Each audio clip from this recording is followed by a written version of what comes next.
Bismillahirrahmanirrahim. Assalamualaikum warahmatullahi wabarakatuh.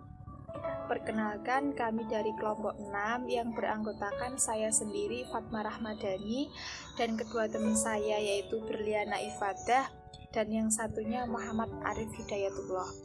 Baik, di sini kami akan mempresentasikan makalah kami yaitu yang bertemakan adab berjalan, berpakaian, makan, dan minum. Baik, kita langsung saja masuk ke materi yang pertama, masuk submateri yang pertama maksud saya, yakni pentingnya menjaga adab berjalan, berpakaian, minum, dan makan. Untuk poin yang pertama, yakni pentingnya menjaga adab berjalan. Nah, lalu seperti apa adab berjalan menurut Islam? Nah, tentunya kalian semua sudah mengetahui bagaimana cara berjalan, bagaimana menjaga sopan santun kalian ketika berjalan melewati orang yang lebih tua, guru kalian, mungkin teman kalian, bahkan adik kalian. Mungkin kurang lebihnya kalian sudah mengetahuinya harus bagaimana kalian berjalan ketika kalian berhadapan dengan orang-orang tersebut. Nah, di sini saya sedikit menjelaskan mengenai pentingnya adab berjalan menurut Islam. Yang pertama, kita sebagai umat muslim hendaklah berniat yang benar ketika berjalan dan mempunyai tujuan yang baik. Semisal tadi saya mengatakan berjalan dengan tujuan yang baik itu seperti apa? Semisal kalian berjalan menuju ke majelis atau masjid, maka niatkanlah jalan kalian untuk beribadah kepada Allah. Yang kedua, jika kalian berjalan untuk suatu pekerjaan, maka niatkanlah langkah kaki kalian untuk mencari rezeki yang halal dan baik dan untuk memperoleh ridho dari Allah Subhanahu wa Ta'ala. Nah, bahkan ketika kalian ingin berjalan ke suatu permainan atau ke katakanlah suatu hiburan, maka niatkanlah kaki kalian untuk menyegarkan jiwa kalian agar jiwa kalian tetap segar dan semangat untuk kembali beribadah kepada Allah Subhanahu wa Ta'ala. Baik yang selanjutnya yaitu adab berpakaian.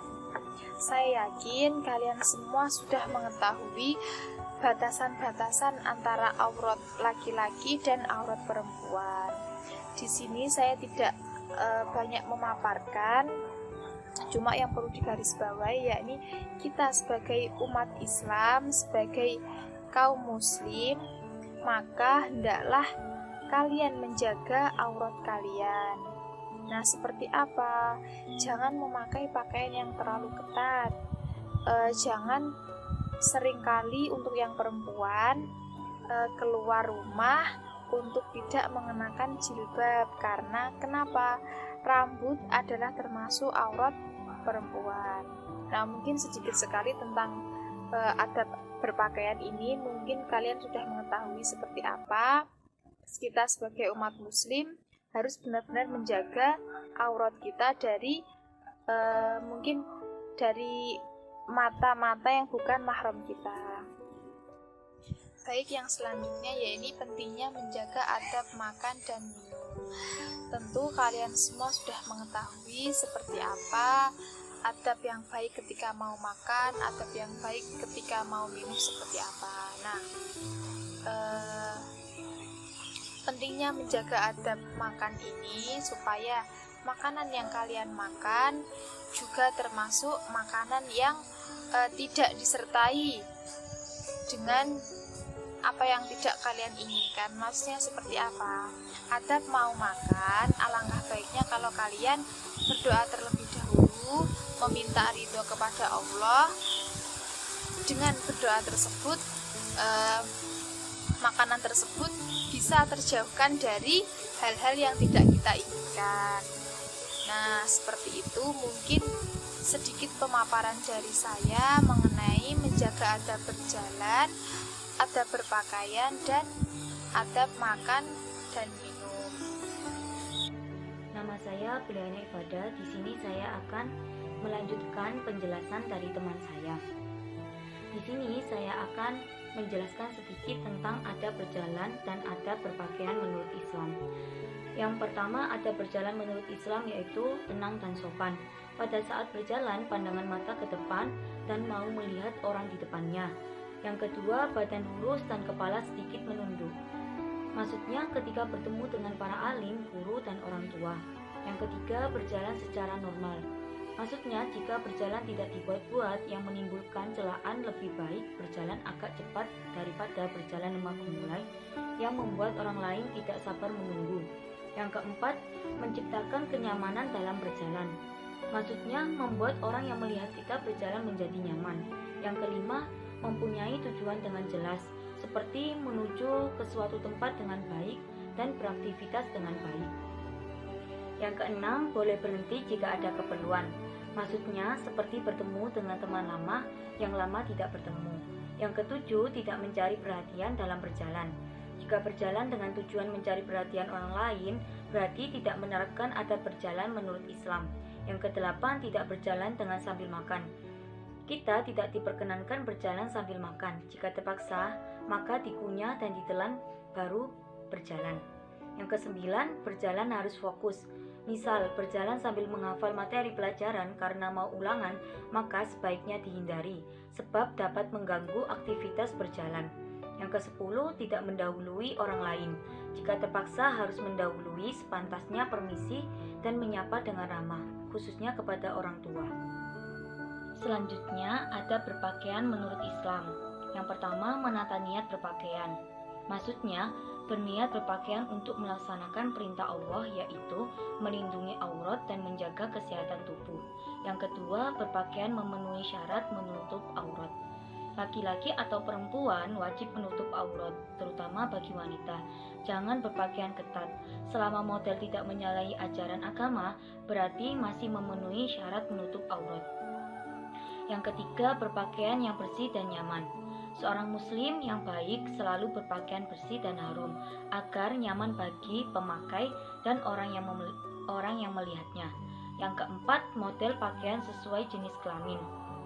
Bahwa laki-laki seharusnya menggunakan pakaian yang pantas dipakai laki-laki, dan wanita menggunakan pakaian yang pantas dipakai wanita. Yang kelima, tidak berpakaian yang glamor. Seorang muslim tidak pantas memakai pakaian yang glamor atau mencolok dan berlebihan. Sebaiknya lebih utama berpakaian yang bersih dan rapi. Yang keenam, berpakaian disesuaikan acara atau kegiatan. Seperti di sekolah, memakai pakaian seragam sesuai model yang sudah diatur. Yang ketujuh, tidak meniru-niru model pakaian yang dilarang agama. Seorang muslim sudah pasti dalam berpakaian mempunyai aturan tersendiri. Bukan berarti Islam membatasi model berpakaian. Selama model tidak bertentangan dengan ajaran agama, diperbolehkan.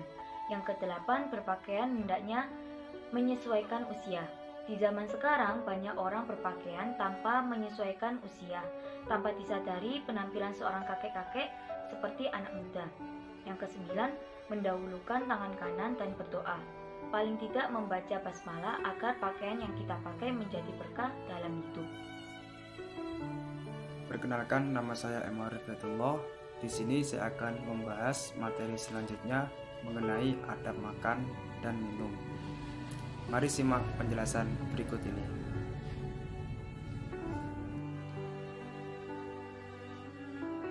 Bismillahirrahmanirrahim. Pembahasan selanjutnya mengenai adab makan dan minum menurut Islam. Pada dasarnya Allah Subhanahu wa Ta'ala telah mengatur segala bentuk kehidupan kita. kita tidur kembali. Dan kita juga memiliki suri tauladan yang baik yang patut kita contoh, yang tercermin di dalam segala bentuk kehidupan itu, yaitu Nabi Muhammad SAW. Dalam kaitannya dengan adab makan dan minum, beliau telah memberikan banyak contoh kepada kita yang patut kita tiru. Ada beberapa hal yang perlu kita ketahui mengenai adab makan dan minum. Yang pertama, sebelum makan dan minum, membaca basmalah. Membaca basmalah sebelum memulai aktivitas sangatlah penting dalam adab makan dan minum. Hal ini menunjukkan bahwa rasa syukur kita kepada Allah dan rezeki yang kita gunakan untuk makan dan minum menjadi berkah. Yang kedua yaitu menjaga kehalalan makanan dan minuman. Mengapa kita diharuskan menjaga kehalalan makanan dan minuman? Karena apa yang kita makan akan memengaruhi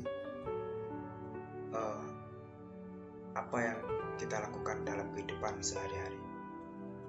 Makanan yang kita makan dan minuman yang kita minum hendaknya dijaga kehalalannya, dimulai dari sumber rezeki yang kita dapatkan, proses mengatur rezeki itu sampai dengan terwujud makanan dan minuman yang akan kita makan dan kita minum. Kehalalan dan keharaman sumber rezeki dan makanan yang kita makan akan mempengaruhi perilaku kita, baik atau buruk. Yang ketiga, makan dan minum dengan duduk. Sebagai muslim yang menjaga adab makan dan minum, sebaiknya makan dan minum dengan duduk. Secara medis, bahwa penelitian ilmu kesehatan bahwasanya seseorang yang memakan ataupun minum sambil berdiri akan proses terserapan kurang maksimal, sehingga secara medis bahwasanya memakan atau minum yang masuk ke dalam tubuh kita melalui proses duduk lebih baik terserap dalam tubuh daripada yang melalui proses dengan berdiri. Yang keempat yaitu menggunakan tangan kanan. Dalam makan dan minum sebaiknya menggunakan tangan kanan, kecuali jika tangan kanan kita kurang berfungsi. Sifat tangan kiri hanya membantu tangan kanan. Dalam Islam, makan tidak harus menggunakan sendok atau garpu. Langsung menggunakan tangan kanan lebih baik dan menjilat sisa makanan di jari hukumnya sunnah. Inilah yang sering dilakukan oleh Kanjeng Nabi. Kecuali ada alasan-alasan tertentu menggunakan sendok dan garpu tak masalah. Yang kelima, makan dan minum tidak berbicara. Jika ingin makan dan minum lancar dan sehat, maka saat makan dan minum kita tidak boleh berbicara, apalagi sambil berbincang-bincang, termasuk sedang bermain handphone ataupun aktivitas yang mengganggu makan dan minum kita. Kebanyakan orang tidak menyadari bahwa kesalahannya yang akan merugikan diri sendiri. Baru mereka menyadari ketika sudah terjadi masalah.